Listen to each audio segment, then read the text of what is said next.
It's really weird. I kind of felt like God wanted me to get a Slurpee. And so I went to 7-Eleven in Escondido, and as I went in, I saw a woman sitting on some stairs just to the side of 7-Eleven. And I felt drawn to her. I felt like God wanted me to talk to her. As I turned to her to look at her one last time before I was gonna drive away, we made eye contact. And as we made eye contact, she started crying. And I asked her, "Is everything okay?" And she said, "Oh yeah, I'm fine. She didn't want to talk, but as soon as I asked, "Can I pray for you?"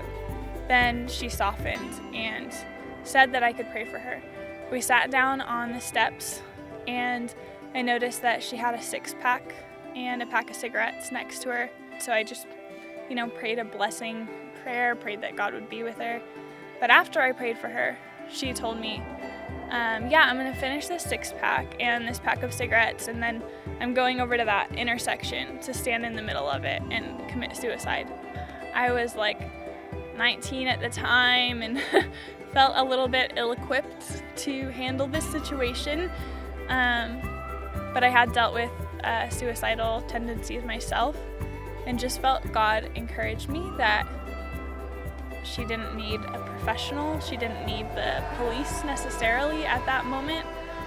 She needed love and encouragement. And so I ended up sitting there with her for 2 to 3 hours.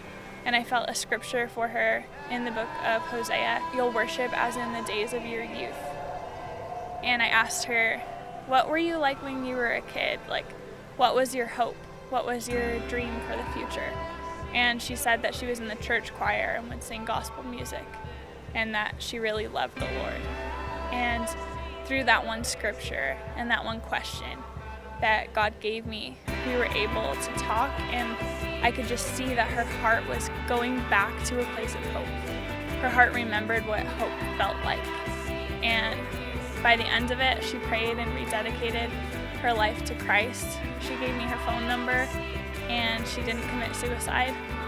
And I called her the Christmas later to make sure she was still doing okay, and she was doing better. So I was scared to talk to a crying stranger, but I was amazed.